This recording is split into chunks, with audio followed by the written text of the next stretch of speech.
Welcome. It's really an honor to be here with all of you at the Athens Democracy Forum, gathered around such an essential theme: reimagining democracy and public sector leadership. My name is Andrés Sáenz, and I'm the coordinating director of the Public Service Leadership Hub, or LHub, and I'll be one of your co-hosts today. The LHub is a space of radical collaboration, where organizations strengthen each other's efforts to renew democracy through values-based political leadership. We are focusing on experimentation and innovation to make possible what no single actor can achieve alone: building a stronger, more connected ecosystem of pro-democracy organizations, generating unified impact in key geographies, and turning shared lessons into global knowledge. The Hub is not a platform, nor an organization. It's a backbone for collaboration. It's light touch, flexible, and responsive. In short, it helps make collective impact possible at a time when fragmentation is a risk democracy cannot afford. We meet at a moment when democracies across the world are under pressure, challenged by polarization, disinformation, and declining public trust. Yet, at the same time, we also see extraordinary resilience and creativity in how citizens, leaders, and organizations are working to renew the democratic spirit. This session is built on that belief, that by coming together across different sectors, backgrounds, and countries, we can learn from each other and co-create solutions. Today's session is not about speeches or panels. It's about conversation and connection. Over the next hour, we'll share a meal while engaging in interesting discussions around 4 pressing themes, which will be explained in a few minutes. Don't worry about that part. Each table has guiding questions and will be facilitated by experts and/or representatives of organizations that are part of the LHub network. The goal is simple: to create a space for meaningful dialogue, capture insights, and bring them back together in plenary, so that we leave not just with individual reflections, but also with shared takeaways. If you are here, you believe that democracy matters. You believe that leadership matters. And you believe that collaboration matters. So, how are we going to move from the eternal discussions about the problems that democracies are facing and start speaking more about the innovative ways in which we can reimagine democracy and leadership, working together and learning from each other? That is what this discussion is all about. So, before we officially start, I want to thank the Democracy and Culture Foundation for hosting us and making this gathering possible in the Athens Democracy Forum. A big thank you as well to the Open Society Foundations for its support to the LHub and also to this specific session. And to all of you, the organizations that are part of the LHub, the co-facilitators, the participants, and the partners that are here, for lending your time, your voices, and your vision to this effort. With that, let me hand over to my co-host, Hussam Erhayel from the Better Politics Foundation, who will introduce the co-facilitators guiding today's thematic tables. Thank you, and I'm looking forward to the conversation we are about to have. A big round of applause for Hussam and for all of you. Welcome, Hussam. Thank you, everyone. And may I suggest that you start eating, I don't want to be standing in between you and the appetizer, so please go ahead. It's a real pleasure to be here with all of you and to help introduce the 4 thematic roundtables that will frame our conversation today. I'll introduce the tables, then I'll move into a small discussion that I have with Salil Shetty. I'll introduce in a bit, and then we can go into the discussion on the tables. Okay? Each table is guided by outstanding co-facilitators, leaders, practitioners, and change makers who bring both expertise and lived experience to the discussion. I will introduce the table number 1 and 2, okay? Number 1 and 2, the table is called, Can We Screen for 21st Century Politicians? This conversation, hosted by the Better Politics Foundation, will explore what skills and traits we most urgently need for political leaders today, and how we can identify and support them. It will be co-facilitated by Rebekah Ison.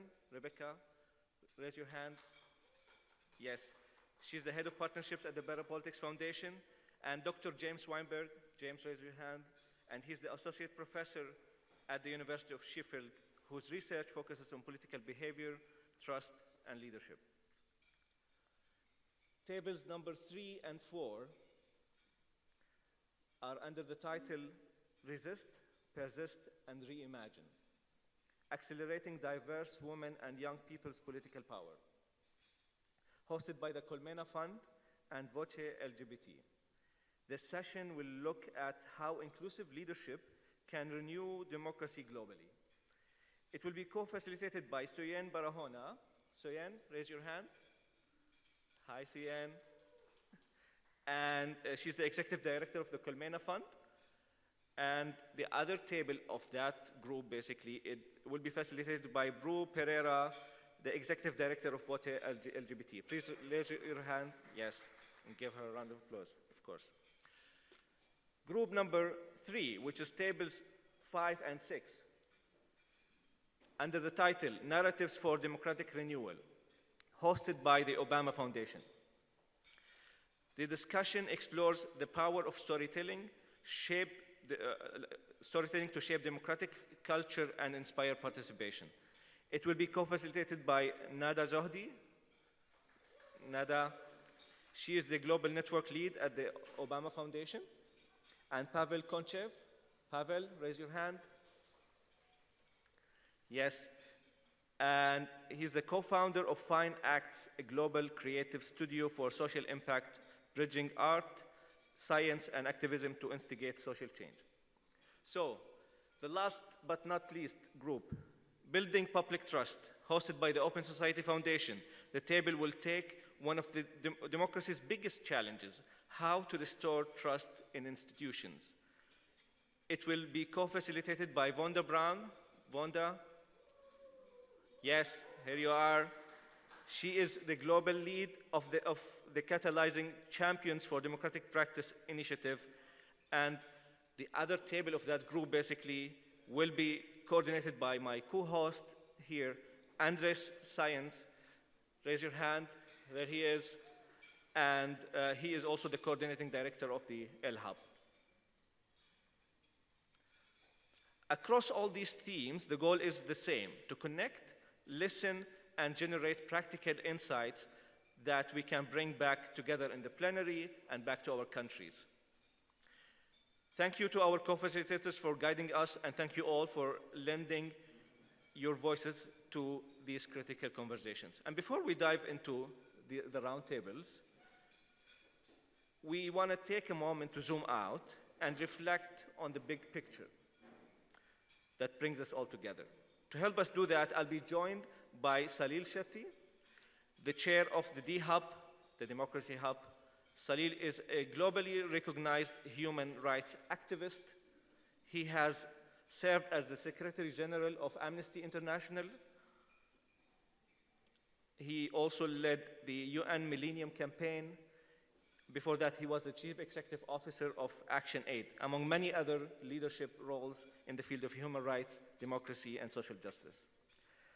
My conversation with Salil will center around the main theme here: reimagining democracy and public sector leadership, the overarching theme of today's discussion. This will give us a chance to ground ourselves in the challenges and possibilities of this moment. So, Salil, welcome to the stage. Let's go sit there.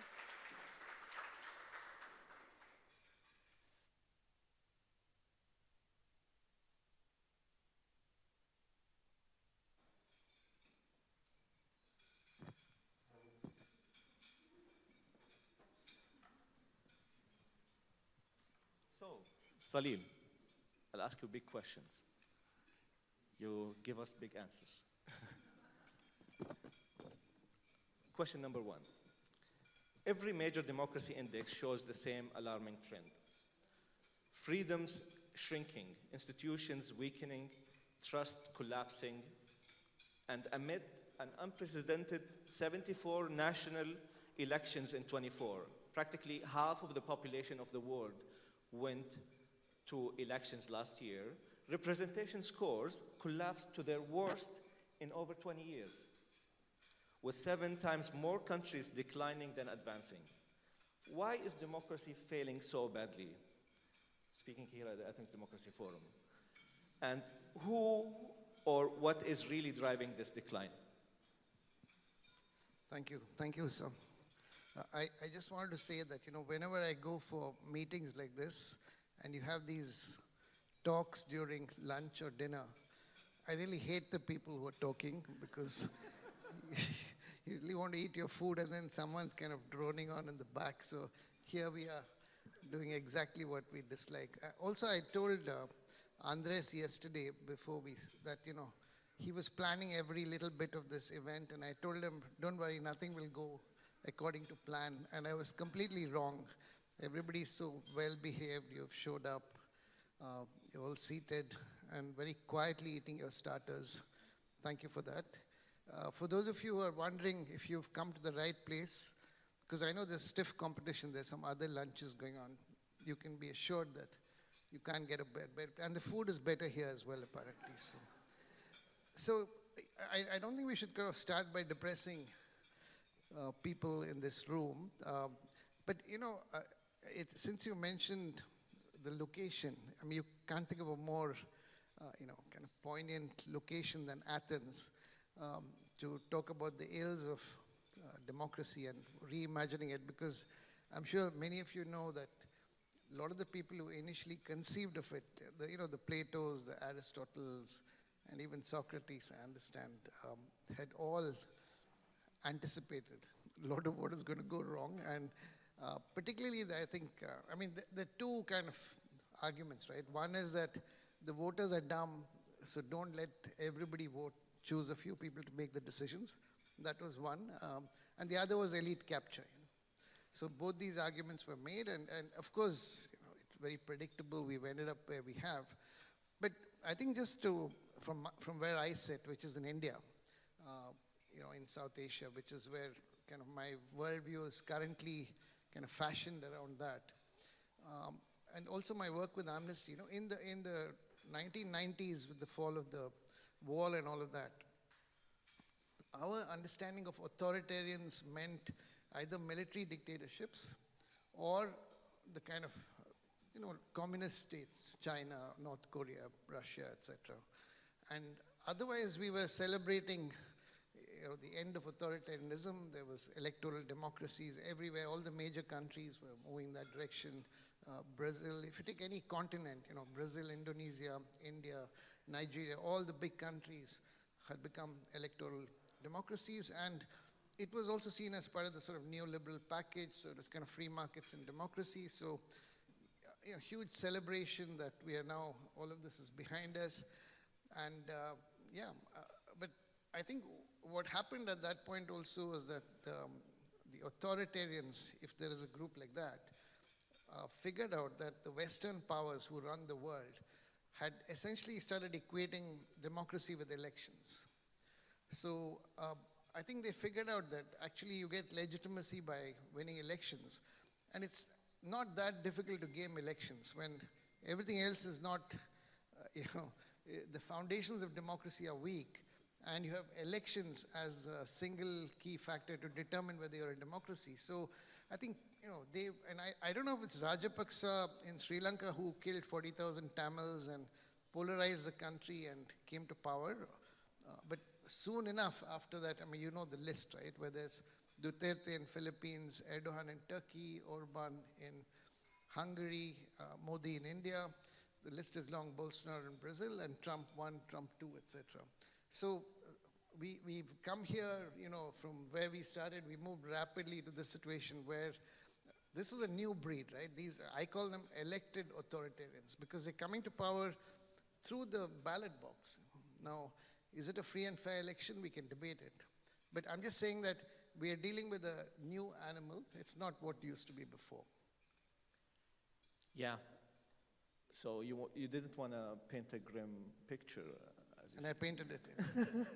Yeah, so what's the way out? Like, the system breaking down, what's the most realistic path to turn things around? Beyond lofty ideals and meetings over dinner or lunch, how can we actually do things to save democracy? So I think, in order to do that, we need to kind of diagnose the problem properly, right? And of course, we shouldn't forget what's happened on the economic side, because a lot of in the rich countries, globalization has been a mixed blessing. I mean, while it's made rich people very rich, it's made poor people and middle class people have lost jobs, etc. So there's that anger and anxiety which comes with that. And of course, the authoritarians have played that up. I mean, they weaponize social media. We know that playbook. So we actually know the authoritarian playbook quite well. Our nervousness has been, and this has been my work at Harvard as well, after I finished with the amnesty, to understand what is the democratic playbook. So what does resistance look like? How do you fight it? And the laziest people in the planet are the opposition parties in most of these countries, the center-left parties. If we focus on the electoral aspect of this, it's much more than electoral because it changes our societal. The brainwashing has been done with the population at large. But there is no doubt that a single biggest factor for these people to come to power has been that many of the parties have been ruling for a long time, the center-left parties. By the way, I frankly don't subscribe to this left-right view anymore because I think that the authoritarians will be left today, right tomorrow they'll be whatever, they're shape-shifting. And I don't call them populists because populism is not a bad thing, I think. So, I mean, it's a kind of, I wouldn't add a valence to populism. I think it could be good or bad. But, so yeah, how do we get out of the situation? Firstly, we need to understand the problem very well. But, and certainly at D-Hub and many other actors here were working on this. How do you fight this situation? I won't go into the details, but each of these tables, in a sense, are answering that question, right? How do you rebuild trust? How do you work at the local level? How do you get back the narrative? All of those are crucial questions. But the one point I did want to make is that, while we fight these guys and we resist them, the fact of the matter is, it goes back to the Aristotle-Plato question as to whether the system is delivering what it's supposed to do, which is, democracy is supposed to be the means, it's not an end in itself, right? So what's the end? Originally, we thought that we're going to have voice, participation, accountability, all these good things were supposed to come out of democracy. That's not happening. I mean, it's a system that was designed for a different context. So I think the moment has come for us to, preempt continuing disaster of democracies by going back to first principles. And there are amazing examples on the ground. The empirical evidence is there of different systems, different methods. A lot of it comes from local governments, social movements, but the whole concept of redesigning democracy is so scary that nobody wants to attempt it, But I think the time has come for us to, how do you eat an elephant, right? One bite at a time, so. Yeah, redesigning the system, very big task. So putting the system aside, let's talk about the people. Do you think the people now, basically, that are fighting the people who are, driving what we call also illiberal democracy, do you think that they are ready and equipped to actually go through this fight? What should we do also to support these leaders to actually be ready for this fight? So I was last week at the Global Progress Action meeting with the center-left. I mean, they're few and far between, right? So the only leaders who were there at that meeting were Labour Party, Starmer, Albanese from Australia, the good Canadians, and I think Spanish and Iceland. It's kind of a dwindling tribe. So, I thought Starmer's speech was most interesting. He spoke in the morning and then,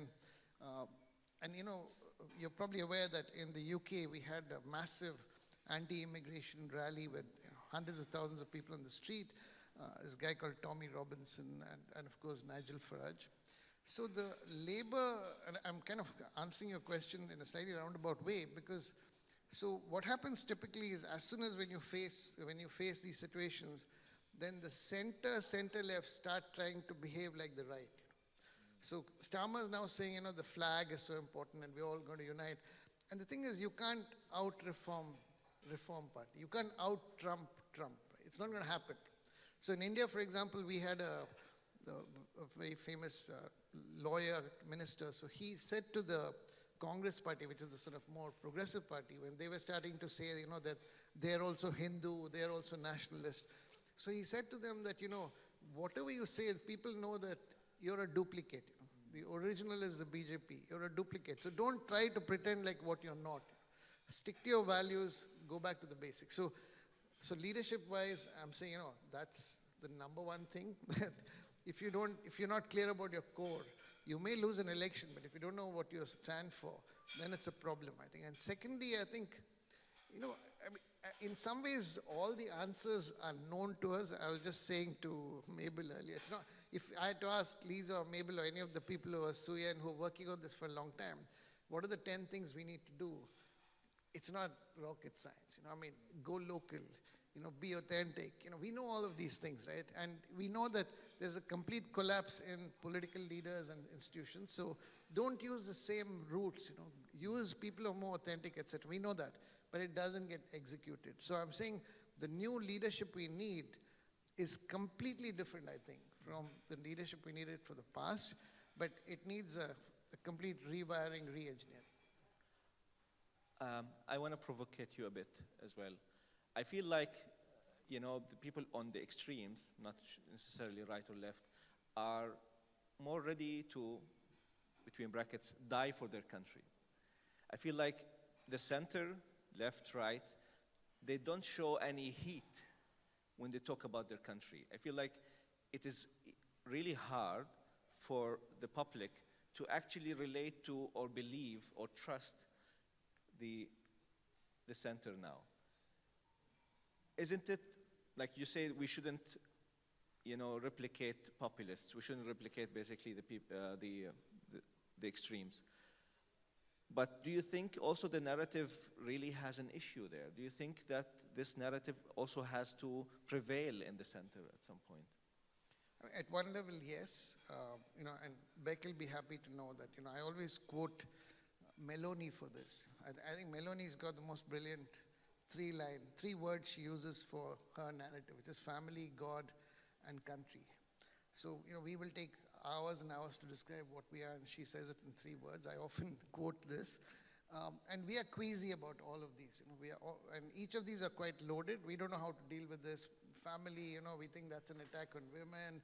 If you say God, then we say, but we are secular. We might be atheists. And the flag, oh my God, we can't be hyper-nationalists. So on the one hand, I don't think we should all start rushing in that direction. But on the other hand, we have to be clear where we stand on these issues. Like public security is a classic one. All the Milei, Bukele, phenomenon in Latin America is around public security, and that's how they're coming to power. So if you don't have a credible answer to those questions, you can't win. But having said that, I think since we have, Farah here from Canada, I think I always quote, when Trudeau came to power the first time, before that we were told that Harper had made this notion, who are the kind of more right Tory kind of side of things, that Canadians, we don't want refugees, we don't like migration, etc. But Trudeau just said the opposite, So it's not just a question of following polls and popular opinions, you're also shaping it, right? Mm-hmm. And they win elections. Even Macron, actually, when he came to power the first time, he embraced migration. So. Yeah. Okay, thank you very much, Salil. This was very, let's give a round of applause for Salil. Yes. And since things are working on time, actually, to your surprise, Salil, now we'll go for the conversation, the main dish of conversation and the main dish of the food as well. So you have 30 minutes to discuss the topic of your table, and then we come back with some reflections here. So go ahead. I know the topics are very important.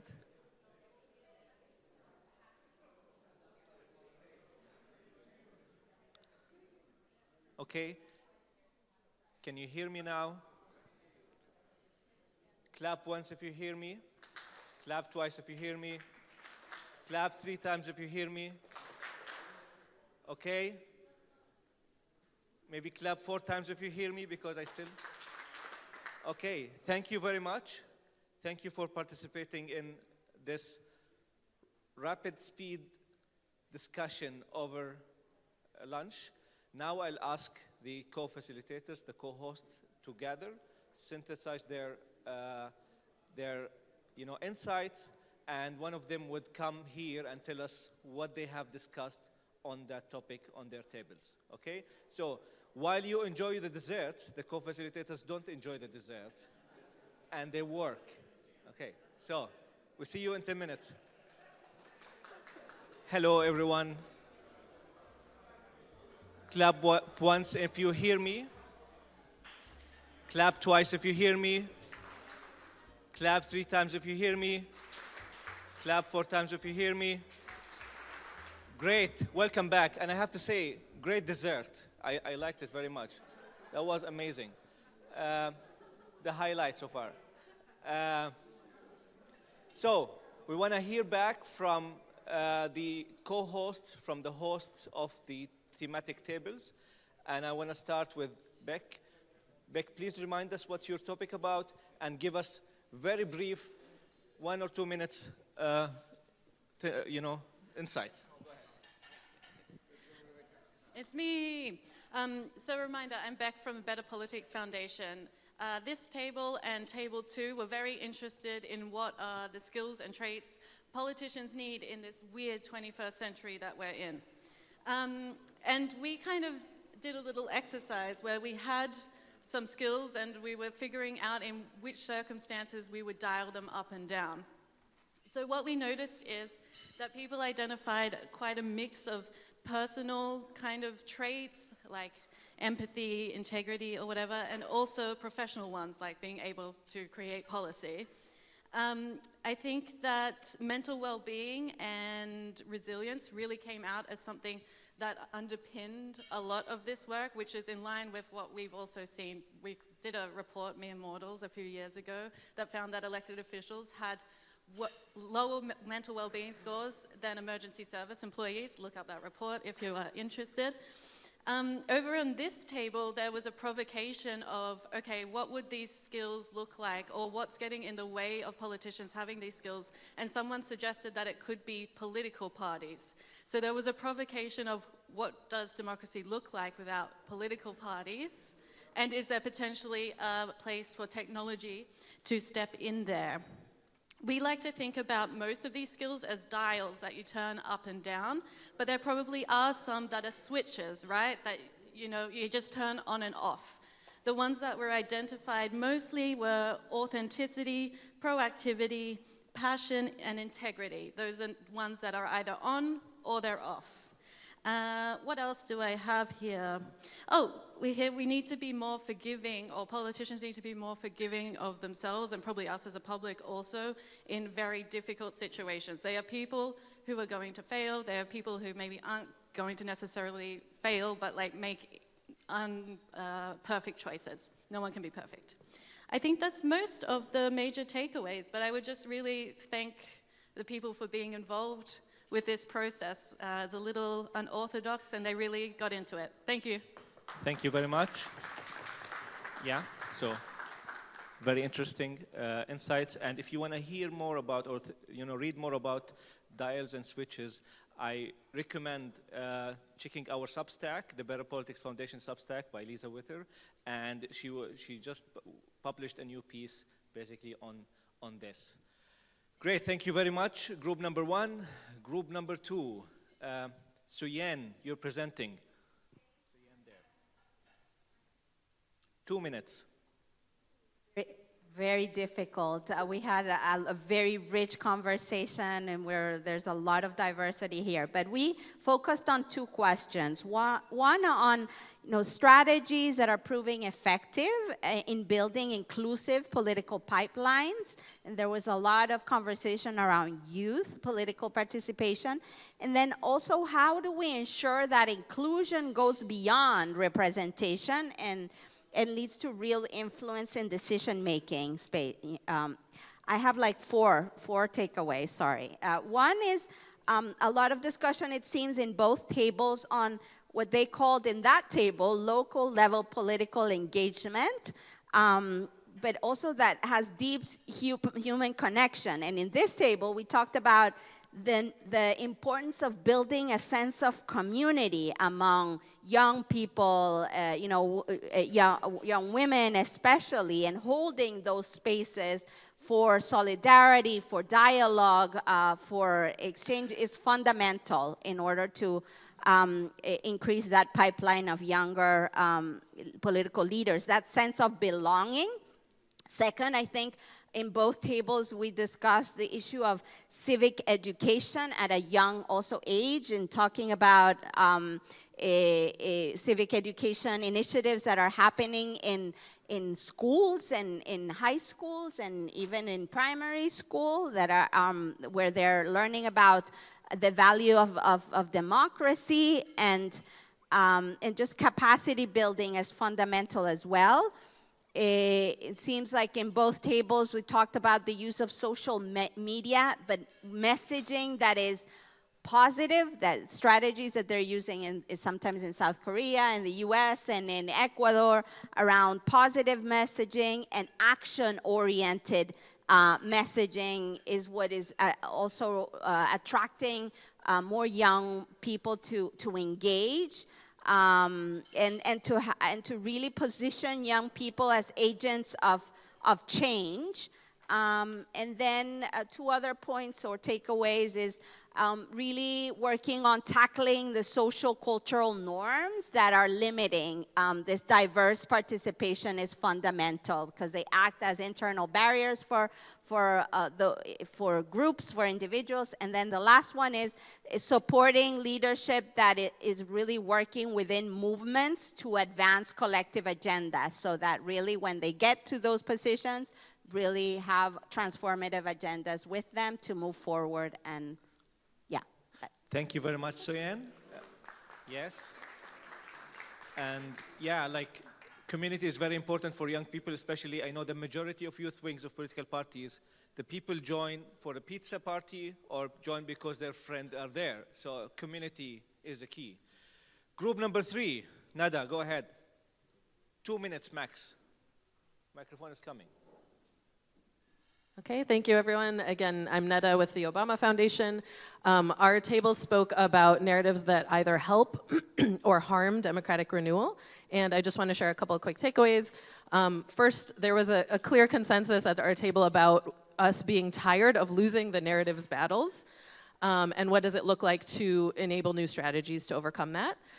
We talked a lot about the role of emotion, not necessarily just blind optimism or positive emotions, but recognizing that emotions are the seat of motivation. So we need to focus on narratives that motivate agency and action, not paralyze or overwhelm people. So that's a really important distinction. We talked about the reality that storytelling is universal. It is a fundamentally human practice, and these stories can build up to broader narratives. And to move away from complexity and theoretical head-based stories and narratives, and more towards stories that actually foster a sense of belonging, relatability, and also stories that don't ignore the problems. So we heard some examples from the climate movement, for example, effective stories that acknowledge when a system is broken, but also give people pathways to actually change them. Final important point we talked about is that we don't want to over-rely on like superhero or savior stories, that one person is our only path to change, but really uplift the many everyday profiles of people who, again, are changing the broken systems that we all acknowledge and making people feel included in that process. Okay. Thank you very much, Nada. Yeah. One more inside. Can I add something? Because Please, we're from quickly. the sister table. One important thing, we need more solution-based narratives, more solution-based talk, and just solutions. Okay, solutions, delivery, yes, very important. And emotions are very important. You know, we all say that we are PDF professionals, but we are really not, you know, emotion professionals. We need to be more professional there. Vonda, last but not least, go ahead. Microphone is near you. Hi, Vonda Brown from the Open Society Foundations, and the two tables here worked really hard to talk about what can governments and civil society organizations do along with public sector leaders to tackle the issues of trust, and trying to think what can public sector leaders be doing more of and differently. So one thing that came out from both tables was empowering the population, trusting the population, and more and new innovative ways to take part and practice democracy, be that of very young children all the way up to those of us that have representatives and be able to experience democracy on a more regular basis, and that there's lots of nice methodologies out there that public sector leadership can take on, like using citizens' assemblies and technologies that increase that participation, and creation of more and more third spaces, either that can be in reality or digitally, but giving those spaces to argue and disagree better, and also build out a different type of leadership. And we really need those public sector leaders to lead by example and be in communication with the population, so trust goes both ways. And we need them to be listening carefully and delivering what people want them to deliver, not what they think people want them to deliver. And be out there, be trying to tackle the issues of polarization, and be partnering with civil society. So seeing more of these partnerships, because trust often, once you lose it, it's very hard to rebuild. And so looking at those places where there is trust already and making those partnerships to rebuild trust if it existed previously and was broken down, or to build trust. In many countries, we haven't seen that ever be built with public service leaders or with institutions. So that's what we were coming up with, and there's all kinds of other fascinating ideas here we're capturing, but I want to thank both tables for their input. Thank you. Thank you very much. Yes, indeed. Partnerships are very important. That's why we're bringing the Parliamentarian Caucus to join this conversation also that is full of civil society organizations. Thank you all for joining. One last word I would give to Salil, just to give us, like, you know. Thank you. I'll just stand here because, I mean, the task I was given was to summarize what you guys said. I'm not even going there. But I thought, since every one of you said that it's really important to kind of go back to the community, go back to the people, to movements, to ground actors, and to be human, not call people deplorables, not be prejudiced, actually work with the people, cross boundaries, dialogue, all of that, build trust. But I just wanted to end with a story from South Asia, because I'm more focused in that region now. I think this was April last year. I can't remember exactly when, but something like April last year. We had a meeting in Colombo where we had sort of civil society representatives, academics, journalists from Sri Lanka, of course, which was the host country. We had key leaders from these sectors from Bangladesh and from Nepal in the room. And all of these representatives from all of these countries were saying how bad things were, and it's very difficult to expect change. You might have elections, etc., but no serious change is going to happen. And of course, they were so wrong. There have been explosions, mostly led by young people in all these places, and dramatic changes. So the only thing that strikes me, is that we are kind of the industry, and we are standing outside and looking at what's going on. And, people are just fed up with the system. So I think any of the old conventional ideas of thinking of leadership or, institutions, etc., are just being, cast aside. And so the sooner we get on that boat, I think the better it is. So I think we can end with a lot of hope that irrespective of whether we've got our analysis right or wrong, people are taking, charge, and young people are taking charge, and they're not going to accept the current, reality. There's huge appetite for change, and it's going to happen with or without us. Thank you. Thank you very much. Thank you, Salil, and thank you everyone for participating very actively. I had to stop you sometimes in this lunch roundtables. Thank you so much, and I think we're done here. You can go back to the plenary, basically. Thank you.